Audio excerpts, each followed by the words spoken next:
All right, Dave, you know I wanted to show that to you. How you feeling after watching that video? Oh man, I'm missing it. I'm missing Haiti, but you were supposed to. You told me it was going to be something inspirational. You got the tears rolling and everything going.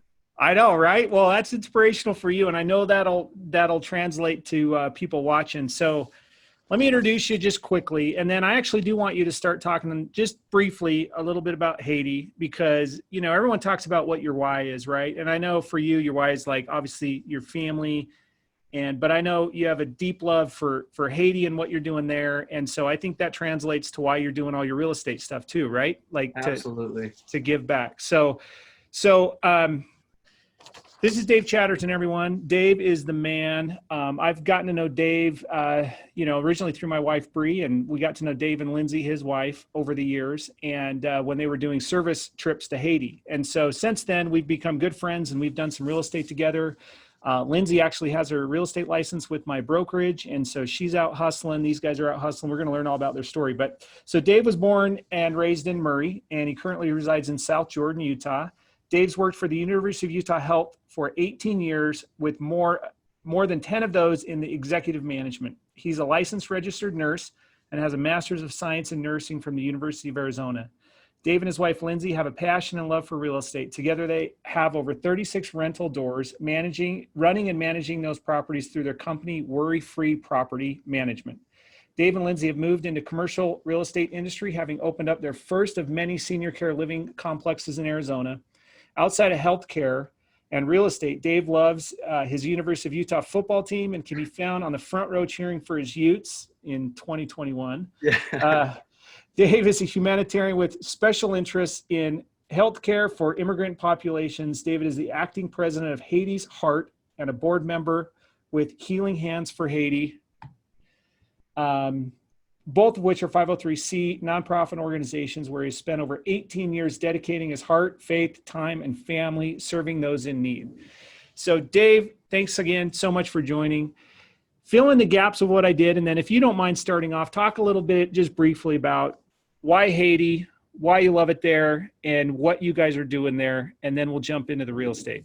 Yeah, absolutely. I don't know why we need to continue after that introduction. I don't know who provided that. You must have come up with that because that was fantastic. Well, I know you well, right? Yeah, that's right. You have it down. So first off, thanks for having me, and those that are joining and those that'll see this will be fun. Matt's always a great guy, and anytime you can partner up with him or learn and grow from him, you become a better person. So just first off, thanks for having me on here. So it'll be great. So the first question you ask is the why. Ultimately, at the end of the day, my why is how do I do the greatest good for the greatest number of people? And so as we kind of go through things, I'll have you kind of reflect on that, and that will pop up as it relates, because you look at it, we'll talk about healthcare and other things. But I started that at a very young age. How can I do the greatest good for the greatest number of people? And it came really to fruition when I served a church mission to Haiti. And that point, it really sparked, hey, I can do good for a lot of people. You can go and get a certain job and I could flip hamburgers and make a lot of Happy Meals and do things like that, but there's only so much you can do. And so I really started thinking, how can I achieve that goal of doing the greatest good for the greatest number of people? And I wanted a reason to get back to Haiti. And you saw in the video, just some people you may have looked at like, why in the world would you ever go there? But to me, it was like I could pinpoint and hit pause on that video and tell you I walked down that specific street. I went and visited that specific school or the orphanage that was there. That little pig that you saw on there, I probably ate it, while I was there. So things like that. But it's just, it really changes that we need to look on the outside. And a lot of times we just focus on ourselves as individuals. And so that's kind of, the ultimate goal of how do I do the greatest good for the greatest number of people? And so my wife and I, Lindsay, who's on the call, obviously she's muted, but she's basically the brains of the operations as we kind of get into this. And I'm just the voice, and I just do what she tells me to do. So as we go through, I'll probably give a lot of shout out and props to her. But we've been connected to Haiti for 18 years. Obviously I've been there a little bit longer. And then as we got married, it became a focal point around what we do. Many of our vacations over the years, everyone else was going to Cabo or some of these other fantastic places. My wife and I, our 2-week vacations or 21-day vacations were spent in Haiti, serving others. She has come back over the last couple of years, and we've had to go to some other locations, Europe and Hawaii and some of those, because she says, hey, I want regular vacations too. But most of those have been spent there. We partnered up with the great organization Healing Hands for Haiti and have done a lot of great things. And as you mentioned, that's where you and I, kind of made the connection. I met your wife, Bree, through there, and she says, hey, the things that you're doing and where you're going, that's a lot of what my husband's doing. And so obviously that's where the connection came. And over this last year, we were approached by a lady that had started a foundation out there about 7-8 years ago, and asked if we would be willing to kind of take that over. As you know, the rules and regulations of 501(c)(3)s, you can't just take it over. You're voted in, and you don't own that as an organization. And so we're excited to see where we can go with that, and how we can give back. You've posted it in the chat, so I'd encourage those that are here to take a look at it. We're still in the process of updating the website and doing some great things. And now with COVID, it's kind of changed the direction and kind of our push to get out there. But when things start to loosen up a little bit more, you're going to see us do a big push there, and be able to get out there. So awesome. And obviously Bree and I want to be involved and help however we can there. So in the chat, the Haiti'sHeart.org, you guys can kind of check out if you want what Dave and Lindsay and everyone else are doing there in Haiti. So, well, that's great to start with Haiti, because anytime we're together, and we've been talking over the last, I can't even remember now, 7 or 8 years, right? Like it seems like there's always something or event around Haiti. I still have yet to go. So I'm due to go, right? So through golf tournaments or whatever. And that is how we met and got into real estate, right? So for the next 50 minutes, what I'd like to tie together, because I know a lot of people, you're in real estate, right? And like you're either an agent or you're a real estate professional, and you're all looking to build wealth, right? And what you guys have done is, and are doing, right? Building wealth through rentals and now through your senior care. What I want to kind of hopefully get through the end of this call is like, how does a guy that's so involved with charity and Haiti and not only that, but your family and your full-time demanding job as, in the executive team with the healthcare profession, how do you get to where you have all these doors, and then you have now this senior care facility in Phoenix? And it's almost like you're a full-time real estate investor, but you have more than a full-time job. You're full-time, in your church and charity and stuff like that. So for those that are maybe struggling, like, how do I piece this all together? Hopefully there'll be a nugget here, whether it's relate to just the work-life balance or just actually the investing strategies and the energy that you need to have to do it. So that's kind of my hope. So I always like to start kind of at the beginning when when we're talking about real estate. And as a backup, what Dave and Bree and Lindsay and I, so the four of us, it's been really, really fun. We own a fourplex out in Riverdale, and we've kind of called it the Dreamplex. And because it's a dream. We've had a lot of issues out there, but it's a really, really good deal. And we did, as we've had on this call, like Tim Watke and other people that do the Burr method, we've executed the Burr method to perfection on that one. The timing helped us out, right? We bought that one originally with cash or a private loan. We got it. We got new renters in there. We rehabbed it just a little bit. And then this is where having awesome partners at the time, I wasn't able to get a loan. So Dave and Lindsay were able to get a loan. with Mountain America Credit Union. We were able to pull all of our money out. We're into that no money out of pocket. We've also been benefiting from the cash flow. And so it's just been a super, super winner. So it's that one's been super fun to do with you guys. So we'll maybe talk a little bit about that one. But what was your first, like, oh, okay, I want to get into real estate? Like, where did that journey start for you? Oh man, it started when I was 8 years old. So I'm glad you brought this up, because everyone's been thinking about it. So as a young kid, we didn't grow up very rich, as people would say. We were the one in the neighborhood that lived off of, welfare and the church services, and my parents struggled. And I always loved money, even though if you look in the Bible or whatever, it says you're not supposed to worship money. But I understood how money could work for you. But at a really young age, I had a friend that had everything. This guy had gallons of chocolate milk in his fridge. He had the pink grandma sycamore, cookies. He was the only one in the neighborhood that had a satellite TV. And so it was like, what in the world? How does this guy do this? But in the meantime, when I grew up, I shared a bedroom with a sibling. And there's probably many of you that did that. And I started learning very quickly of, my assets were my assets, and how did I take care of them, and just, watching him kind of destroy things. And, it even came down to the point that I really started to understand what it meant to do rental agreements with someone. What's the importance of a background check, rental insurance, joint lease agreements, and location and all that stuff. Just by doing that, at a young age, you start to think. But it wasn't until later that I learned how to do that. But in learning from my friend, all the mom said, and it's like, well, how do you guys have all this stuff? And she says, I buy houses and rent it, and I get money. That's awesome. So that was at 8 years old? 8 years old. Yep. At the age of 8 years old. And I just thought, well, how in the world did I do that? How do I do that? But at that point, I wasn't, you weren't smart enough. I would go mow lawns and try to save money. And I always learned to save money, which in the end would ultimately help, as you look for down payments and you do things like that. If you need money, banks are looking for those types of things. But I learned at a very young age that you needed to, do those things. But it wasn't until later on in life that we started to exercise and use those things that I learned young. But even to go back, like you said, one of the most important things is just, your partner, whoever your partner is. And in this case, it's my wife, Lindsy. I wouldn't be able to be where I am now if it weren't for her. So you talk about full-time jobs, you talk about all this other stuff. I couldn't do it on my own. I think we can talk through this, and you can ask questions if I were to do it on my own.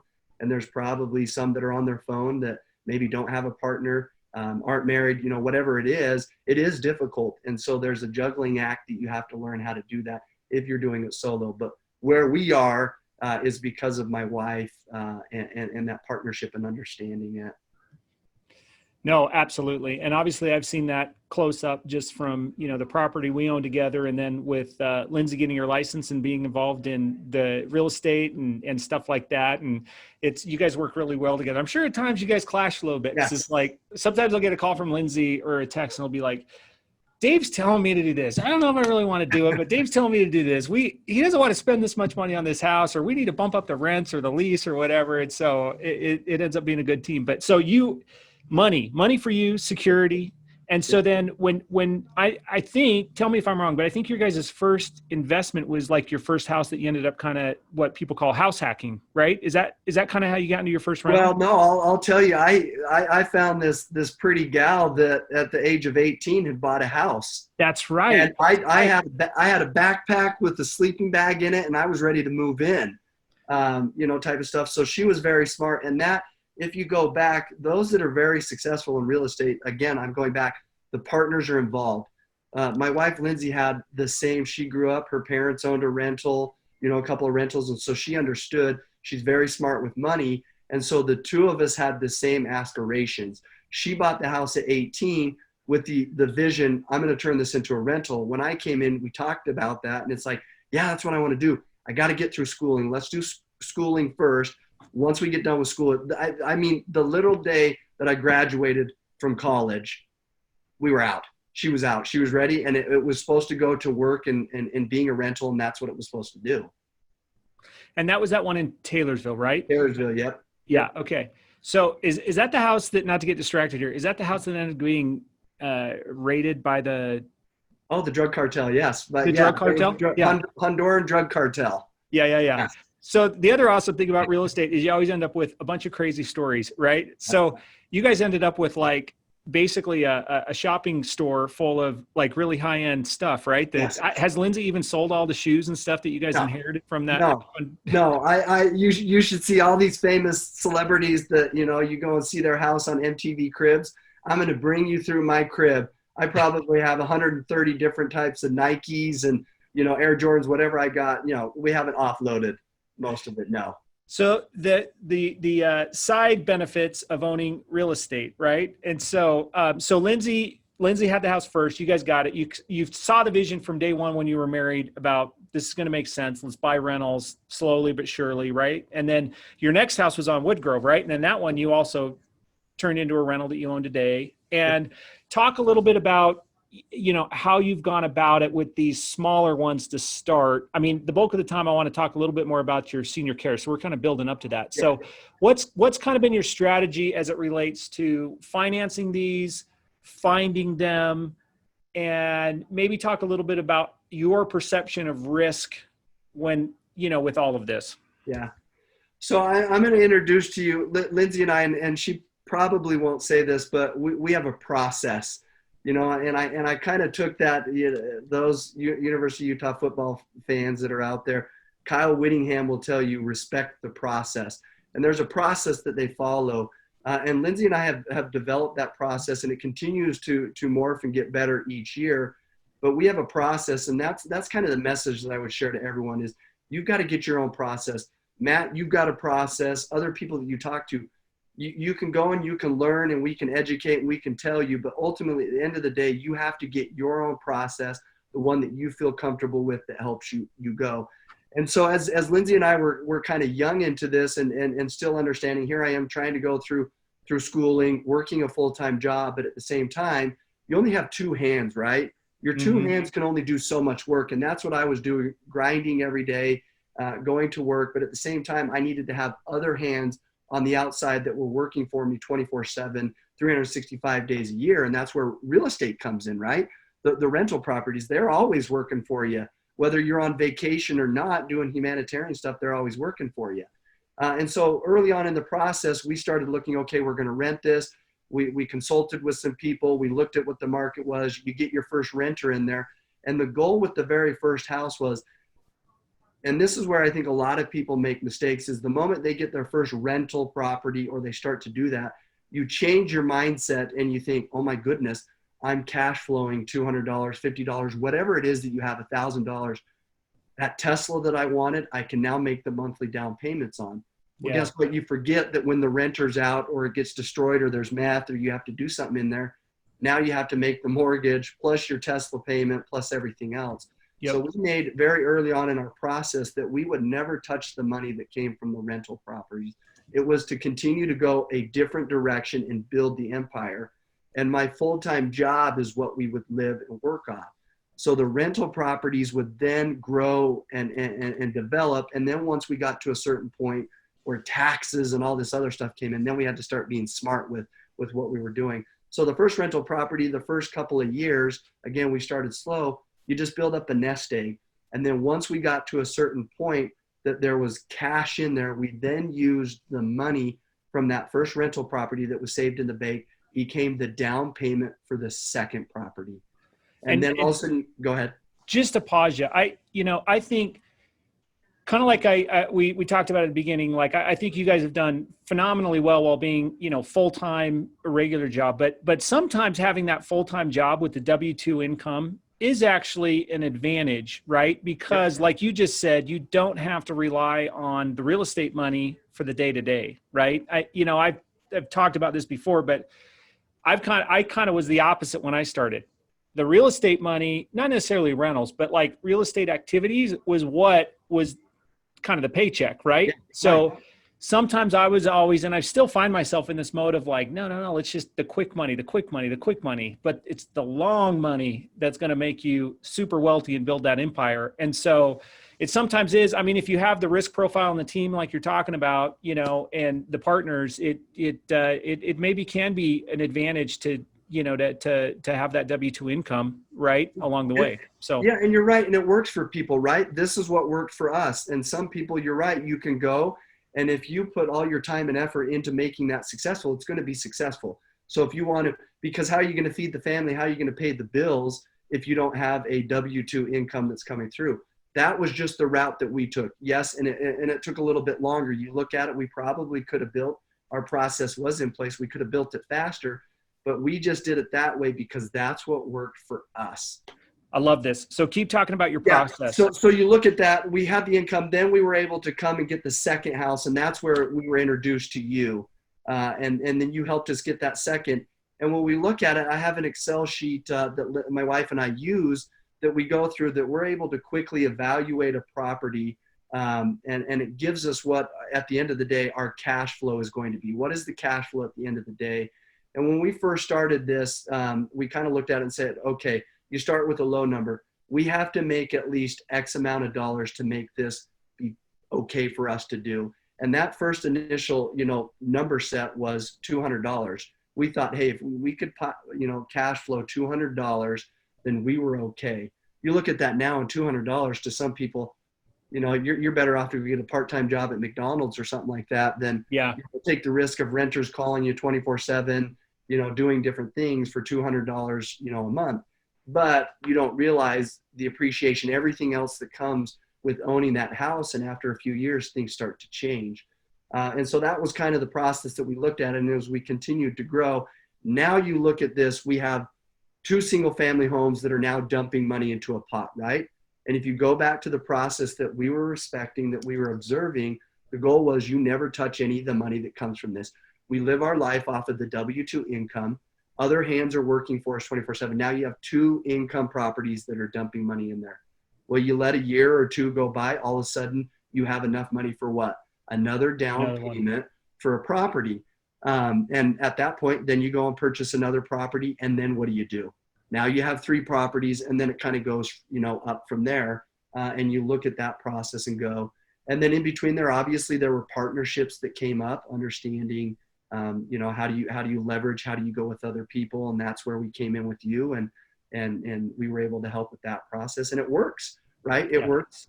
But you have to understand, if you do go into a partnership, one, do you trust the partner that you work with? And then when you have differences, how do you work through those differences, right? Yep. We could talk about Dreamplex. There was a couple of times that in your process was different, ours was different, but in the end we come together. You may look at something and say, just throw that away. Let's light this place on fire, type of stuff. And we're like, no, let's keep everything that's in there. We'll sell it on a yard sale, listing that's out there, and you learn and you grow from those. But partnerships, they work.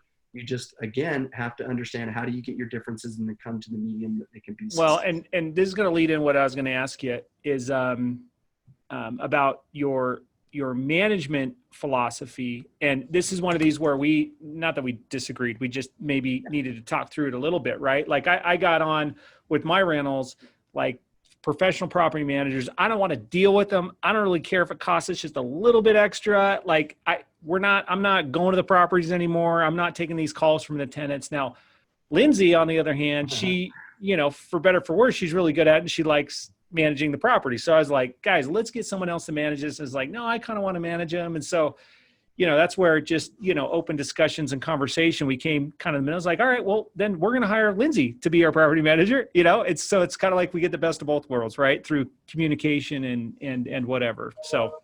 Yeah, I'm glad you brought that up, because that's a hard thing for people. If you're going to get into rental properties, whether it's single family home or you start to go up to multifamily, individuals, and this is to the group listening, you've got to decide, are you going to manage the property or someone else? And you get a lot of these people when they start looking at it, and you can attest to this, Matt, people will look at it and say, man, I'm going to net, $150 off of this thing. If I get a property manager, it's all gone. Because I'm paying them to manage it, and I can't do it. All of a sudden these individuals get into it, and the first phone call that they get is, I can't pay rent, and you have no experience. What are you going to do? Yeah. Or you get a phone call that there's sewage, the toilet's backed up and there's sewage everywhere. And so a lot of individuals, it's a hard balance. And so you have you have to, number one, are you a people person and can you handle that? And if so, then try it. If not, you've got to quickly go and get a property manager or someone that's an expert in that field that can help you be successful, because you can still turn a lot of money and have a property management company manage it and do the day-to-day things for you. So let's wrap that up with your process. How do you guys, what's your strategy as far as your process with property management or not property management, or, leasing, repairs, that kind of thing? Yeah. So most of it depends on the location. So if it's within a certain distance and we have the network of individuals, whether it's a handyman or someone that can get out there to those locations, a lot of those we'll manage on our own. As you start to get farther away, it becomes more challenging. You got to put a dollar amount to what you're worth. Is it for me to drive out to Ogden, to Riverdale, anything like that? Is there a dollar amount? How much am I going to pay myself an hour? Or is it easier to pay someone $135 to go unplug a toilet, even though I could go out there with a snake and a plunger and it would take me 30 seconds? But, I have a dollar value to myself. And so you have to, that's part of the equation that we look at is, what is our value worth, and how do we get there? And then as you start progressing, that dollar amount that you place on yourself, that increases a lot, right? Significantly. Yeah. If you look at it right now, I consider myself $1 million, man, I'm like $1 million an hour. And so It's a lot easier to hire someone to go out there and do that. But, to go back to it, I'm in healthcare, as you mentioned, as my prime. And my background and everything. And just so the group knows, I was accepted to med school and was going to become a doctor. And there were some conversations with my wife, Lindsay, and some other things that changed it. And so nursing was the direction of leadership. And you learn those skills. I'm at the bedside. I was at the bedside. And so I know how to handle individuals. And that's a fun part for me. Yeah. And so that's why when I eventually get to the point that we're too big, that I can't do this. And as we get into the senior care, I'll lead into why that direction and why we went that way, as we go further on in here. But I love talking to people, and I don't care if they had just, done a shot of meth and they're out of it or something. You can have fun with these people and you can help them. And I go back to my ultimate why is, how do I do the greatest good for the greatest number of people? And a lot of these renters, you just got to help them. Yeah. You just got to help them understand that it's not worth going and getting the big flat screen TV because you can't afford your rent. Like, you got to use your common sense. And so I'm able to talk to them and help them. And that's fun for me. Well, I enjoy that. You said it right there. I would say that is everybody has like a superpower. I think that is definitely your superpower, is know how to handle individuals, and you like talking with everybody, right? I love it. Oh yeah. It really goes with everything in your process for everything from the Haiti and the, charity stuff to just your day to day. And really, if any of you, I know probably a lot of you have gone to a Utah football game, but when we get back there, just look, the north end zone, front row. Dave's pretty mellow right now, but he's the craziest guy in the stadium by far when it comes time. So that's what I said, what I kind of promoted is like the most energy I know is Dave. Because it's do you even have a TV? Yeah, I do, but I don't. Do you know what it does? Like, do you know what a TV does? I have no idea. I have to let my kids or someone run that for me. So that's the hard thing. You have to realize, and that comes back to it. The main reason, that is my outlet. I love going to those football games. One, because I enjoy the sport, but man, to be able to scream and yell and just go crazy, I have everything bottled up. That's my outlet. I don't know what I'm going to do. Yeah. Well, we'll have to do something virtual. We'll have to go sneak into the stadium and run routes or something. I don't know, but we'll figure it out. And Andy, this is a little jab at you. A guy, Andy Coates, is on the call. He's a big BYU guy. So, I mean, what we're not going to probably do though is go down to the Cougar games, right? That's right. Just kidding. All right. Okay. So let's spend the next part of this time. So you've gone from single families. I know you own some fourplexes, you own some duplexes. One of the other benefits of owning real estate long-term over the years is sometimes you have unexpected things that you weren't planning on happen that end up being positive, right? Like, I mean, you guys got a huge cash influx from when UDOT decided to expand their road, right? You happen to have a rental right there and you got bought out of that, right? Even though you weren't planning on it. Cause I know you don't like to sell, but it's a great way to raise, to raise, to have, like you said, all those rents falling in the pot, but sometimes you get a little unexpected, lottery when that you bought that property from you, right? Yeah. So at the end of the day, all of the real estate, it's eventually going to go up, right? Even though there's crashes and things like that, it's never the same. I remember when my parents bought their first house and asking them, cost them $30,000.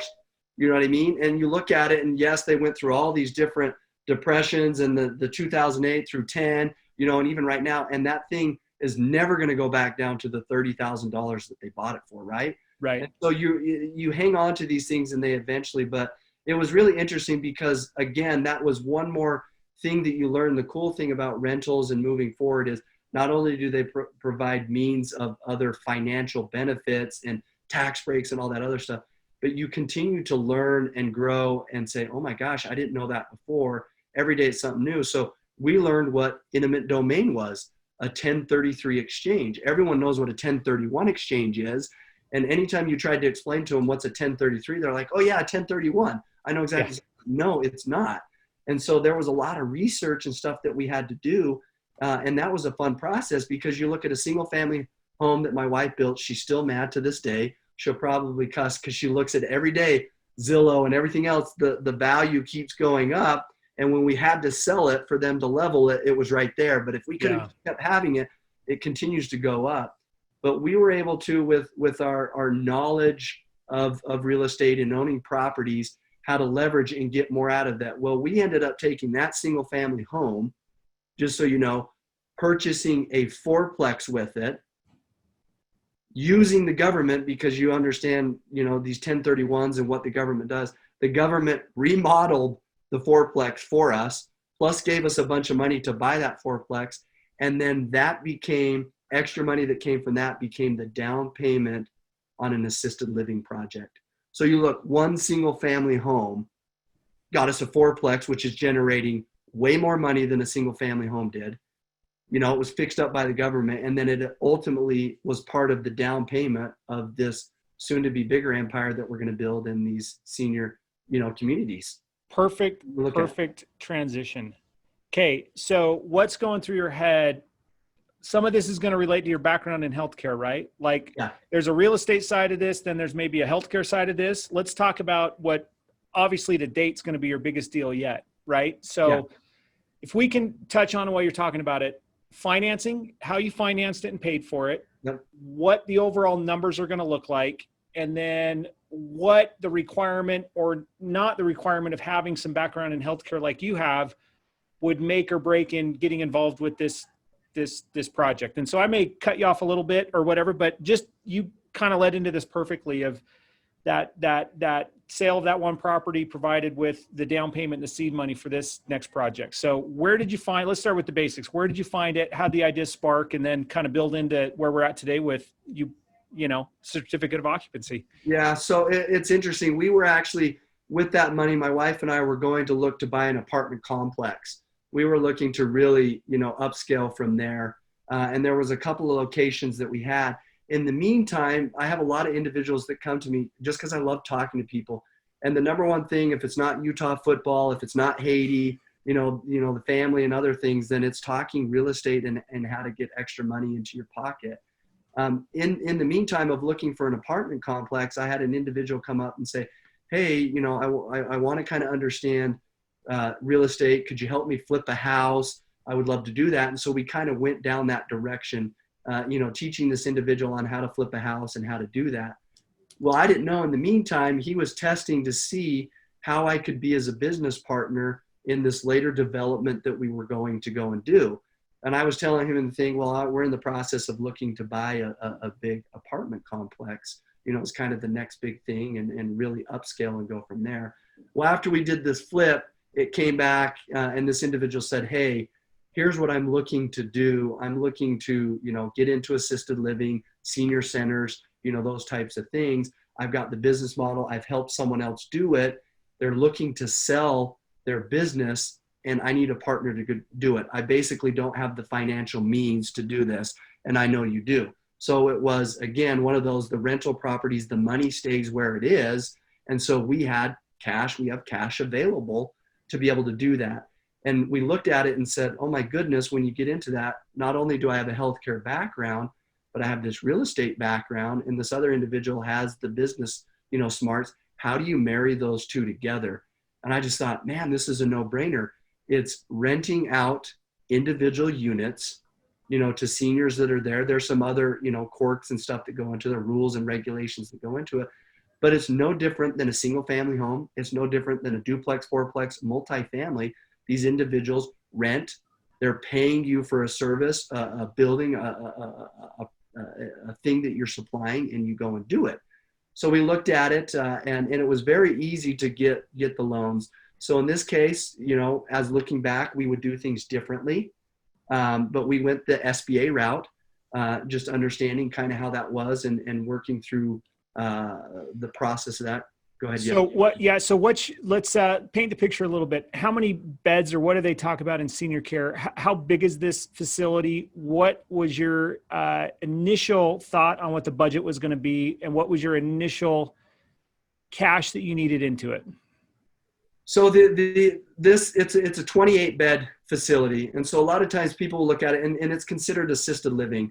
So for those that don't understand, there's several different levels. You hear people say skilled nursing facility, home health and hospice, a hospice center, assisted living, independent living, memory care. We're under the assisted living memory care. And realistically, at the end of the day, those individuals can live independently. They just, in the verbiage, need assistance. They may need assistance bathing, putting on clothes and stuff, but these people are fairly independent and can do their own thing. If you look at skilled nursing home and the others, there's different rules and regulations, and that's a different beast. And I'm not involved with that because there's so many regulations that are in there. It's not worth it. So if you look at it, it's 28 bed. The initial overall with the loan, everything to get it, we're talking about a $4.1 million, process to go through that. In working with SBA, the down to come with that was a little over 15%. It was what was needed to get that done. So you all can kind of do the math on that. Yeah, you guys need about $650,000, Yep. $700,000. Yep, to be able to do this. Yeah. Okay, and then did you buy? Because it's branded. How did you buy it? Yep. Okay, Yep, it's franchised. So we, as we kind of looked at this, we thought, hey, why don't we go out and just do this on our own? We can do this. We don't need anything. But just with anything else, those are on this call. They're here for a reason. They're trying to learn. They're trying to develop their process. The smart thing that we thought that we would do, because we run, in my position and others, you're dealing with a lot of millions of dollars, of budgets and operating margins and things like that. So this smaller building is nothing compared to what you're used to running. Right. We're used to running. And so you look at that and just say, well, why don't we go on our own? Well, we don't know all the rules and regulations. And so at the beginning, we thought, let's partner up, let's franchise with someone, understand the business, get it. And then once you get it and feel comfortable, what can you do? You branch off and you do your own thing, right? A lot of people do that. You'll go and you'll get with a real estate company and you learn and do their own thing. And then people break off and start their own brokerage and do their things just like you've done. And so eventually that's what we're going to get to. But at this process, but it's a big cash flow thing that comes in. But I want people to understand as you're listening, we're not in it for the money. It's the right thing to do. But I go back to my core values, doing the greatest good for the greatest number of people. I love old people. I really love old people. My kids love old people. So at the end of the day, I'm in it to help. I've seen, not necessarily my grandparents, but my wife's grandparents, they've struggled and they've needed to be in homes and they needed to do this. And a lot of people are in it just for the money. Yes, the money's going to come and it's going to be great. But in the end, having owners that are in the healthcare field, it's a huge satisfier. It's a huge selling point. But anyone that's on the call or listens to this, you don't have to have a medical degree to open up an assisted living facility. It's just understanding the business side of how that functions and then doing the finances and the operations, then you can be successful at it. So the 28 beds, 4.1 million, $650,000 down payment. What let's talk about the dollars and cents. What is there two different functions of owning this? Is there a function of benefiting financially from the real estate separate from the business of the assisted living, or is it all kind of feeding into the same bucket? Oh, it's both. It's absolutely both. And you look at that, and I'll tell you, because I'm already thinking way ahead. Eventually we're talking about the baby boomers and all this other stuff. They need places to live, right? Yeah. So eventually we're going to get past this new generation that's coming up. They don't want kids. And so we're not as kid happy. And so what do you do in the future? Well, there's a lot of stuff that's going on. If it doesn't become an assisted living, these beds and these places are equipped to do a lot of different things. This could be a drug rehab, facility that then turns into it. So then you start to look and say, okay, this asset, this real estate thing becomes really important because it can be converted and it can be done into other things that eventually, if we were to walk away, it doesn't have to be set up as an assisted living. It could be something, it could be a weight management facility. People lose weight, do their bariatric surgery, those types of things. This becomes a recovery center. There's so many different things that you could do. It could be, a housing section. It can do all sorts of stuff. And so, yes, there's the real estate side, but it also becomes the business side becomes successful too.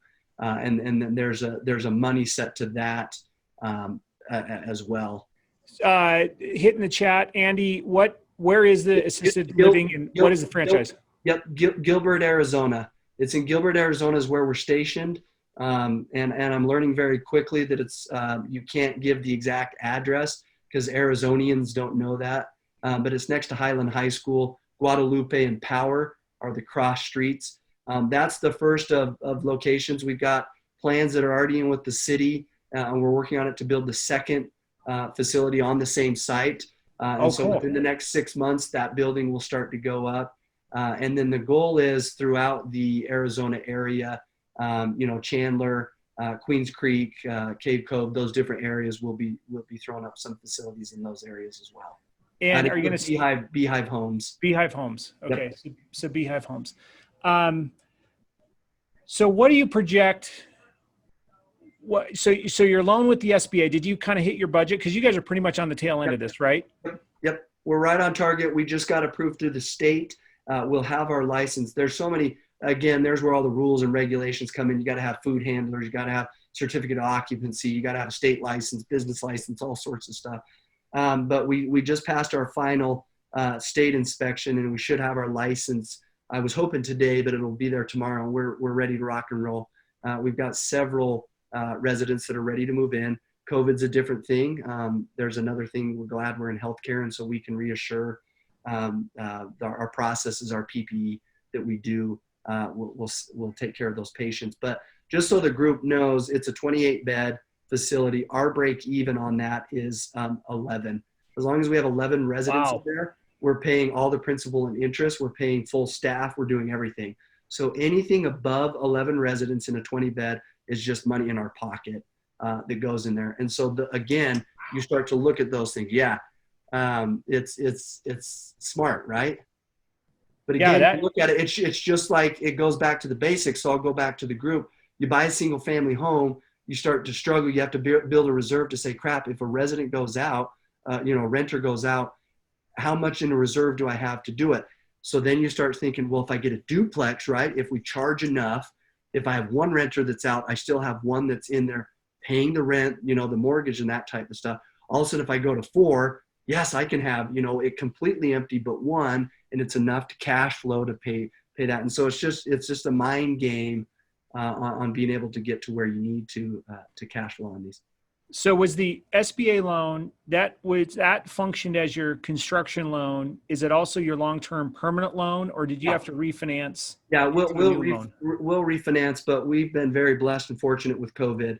Just so the group knows, we started off at a 6.75% was what the interest was. And it will be locked in for 5 years. And then after that, you follow the rules and regulations of SBA. Well, at that point, we're going to look to refinance it. We'll find other means to go about and do different things. But what happens with COVID is our rate is prime plus 0.75. So you guys do the math on that and look at where prime is. We have just hit the jackpot. And so we're about ready to close and lock in. All of a sudden, we're at like a 3, I'm trying to remember exactly, like 3.25% from 6.75.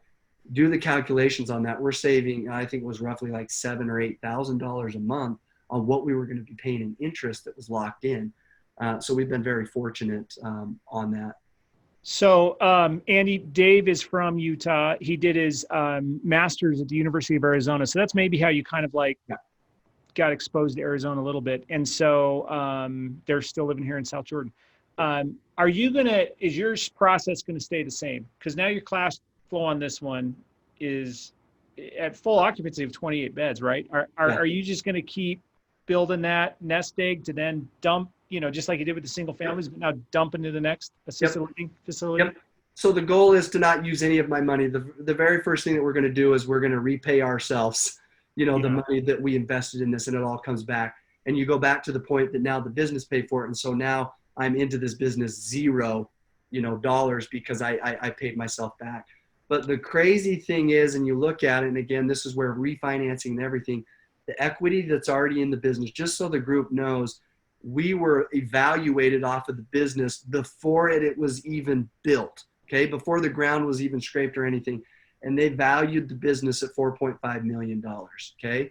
Well, they're going to come back and reevaluate, and it's already going to appraise for more than what that is.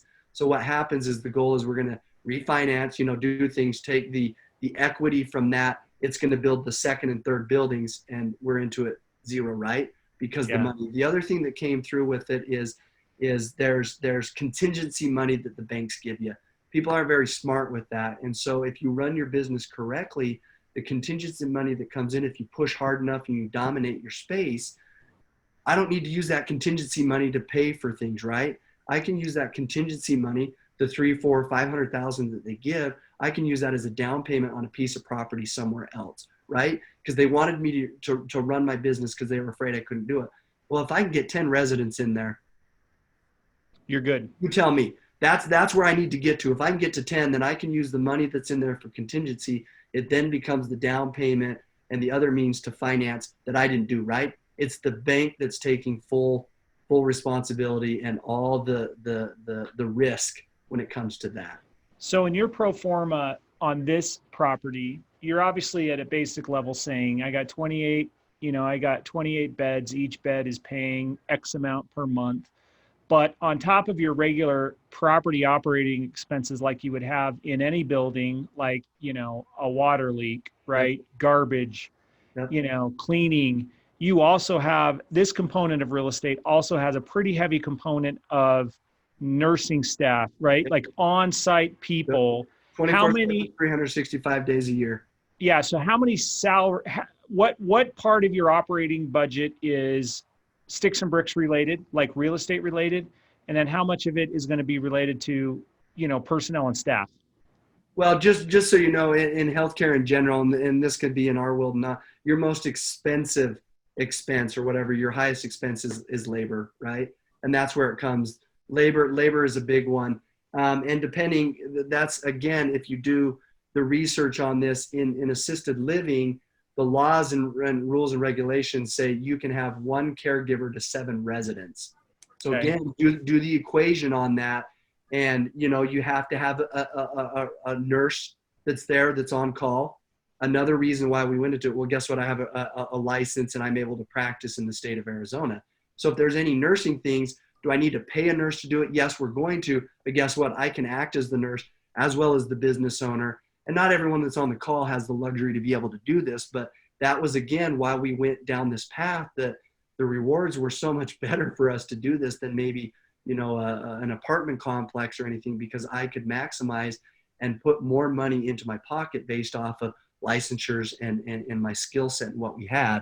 And so if you look at it, technically, we have an office manager that we hired. She's the only salaried employee. The rest are paid by the hour. And in some of these cases, you would get labor workers or what you would say per diem on-call type of people. And so technically, you only need, do the math, how many, if you have 28 residents that are there, 4 or 5, a cook, does the cook have to be there 24/7? No. That's an expense, but you work out how you breakfast, lunch, and dinner and snacks that are in between there.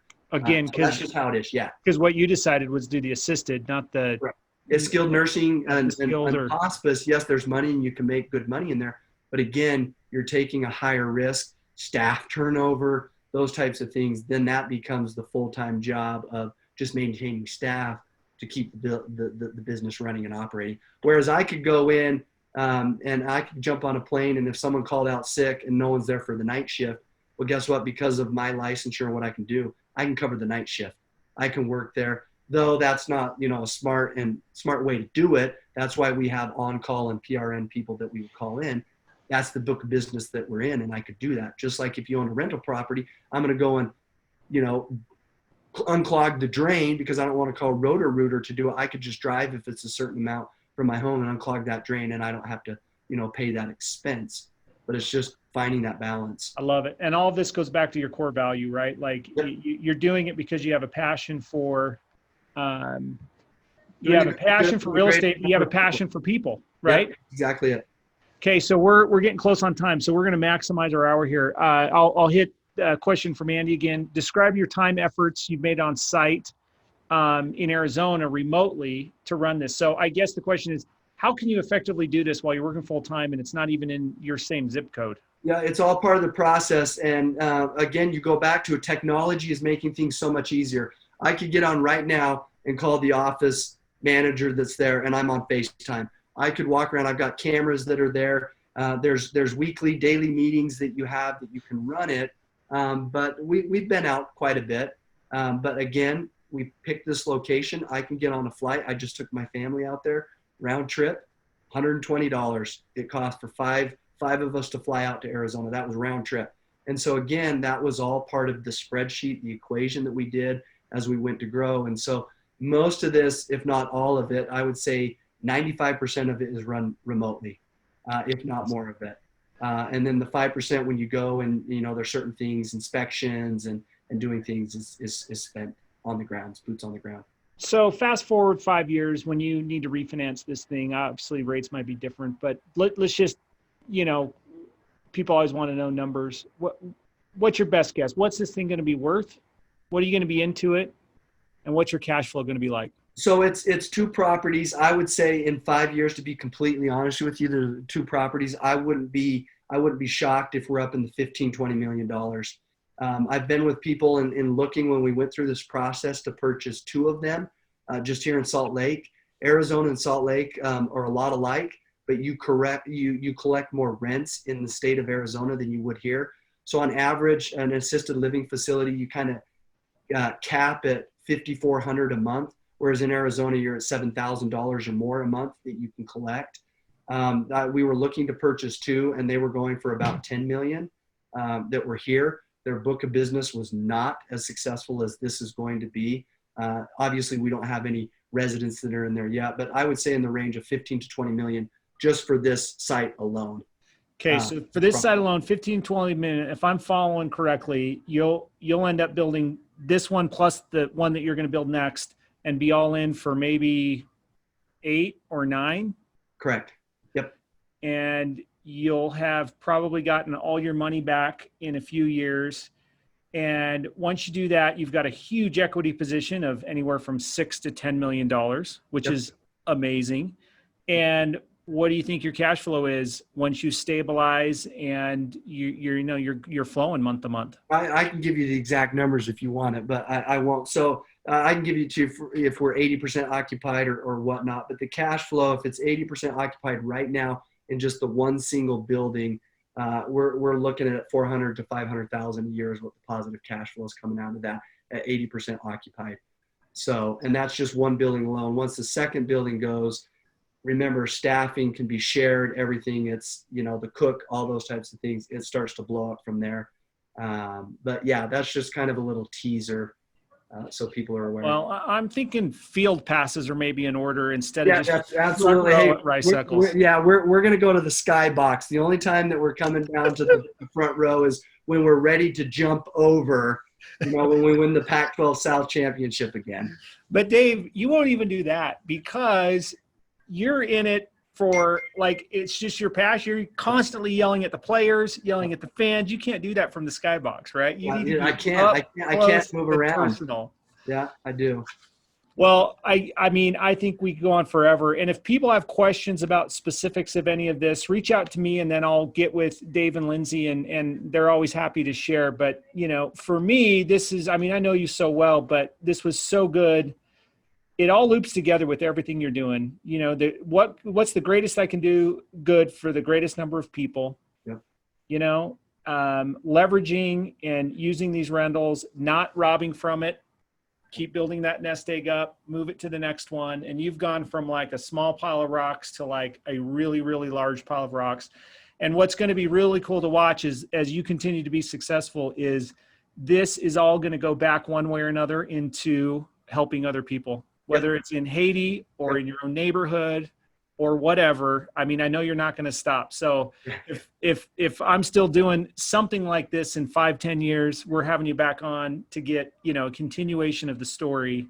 And so anyway, you and Lindsay are awesome. And I'm so grateful that we've been involved, and you got a couple minutes, man. Give us your final shout out and inspiration, and then we'll end this thing. Well, I think the big thing is, number one, you said in 5-10 years, I'm going to have a room for you. You just pick which city you want to be in, and I'll have a private room for you, you know, in one of these assisted living, and we'll come and we'll do during recreation time. We'll just do a little activity, and we can do this live, you know, right then and there. So we'll do that. But I think, you know, I'm going to give everyone 3 pieces of advice, and then I'll cut it from there. Number one, my wife's awesome. So thank you. She's going to give me a big pat on the back. But I say this in everything, never feel comfortable at what you do. The moment you feel comfortable at what you do, that's where mistakes happen and we make big issues that come up. And that's in the real estate. Well, I think I know what I'm doing. I know exactly. Never feel comfortable with what you do. Never be afraid to say you don't know how to do something. And there's many times that I've called you and other people. You look at me and you think, wow, Dave's successful. I'm learning all this stuff. But I've sent you text just the other day. Hey, what do I do with this? And so never be afraid to say you don't know how to do something. And the third thing is never be afraid to ask for help. Never be afraid to go to that person and say, hey, you talked about this, or I've never done this before. Can you help me get through this? Who do I contact? What do I do through this process? So never feel comfortable. Don't be afraid to say you don't know how to do something, and never be afraid to ask for help. And if you do that, you'll be successful in life. If any of you know someone in Arizona that's looking for a place in Gilbert, we got the best assisted living facility in town. We'll continue to spread that's out there, but just go out there and be great. Dave, you want me to keep going? No, you're the best. I got 1 minute. No, you are the best. So also look back in the chat for the website for Haiti. Haiti's hard. If you want to get involved with an awesome charity and cause with people that are amazing, that are leading it, you know, Haiti's a good place. So, all right, man. Thanks so much. Yeah. Get back to saving lives and keep building that empire, buddy. We'll talk to you all soon. Okay, thanks so much. All Thanks, right. everybody.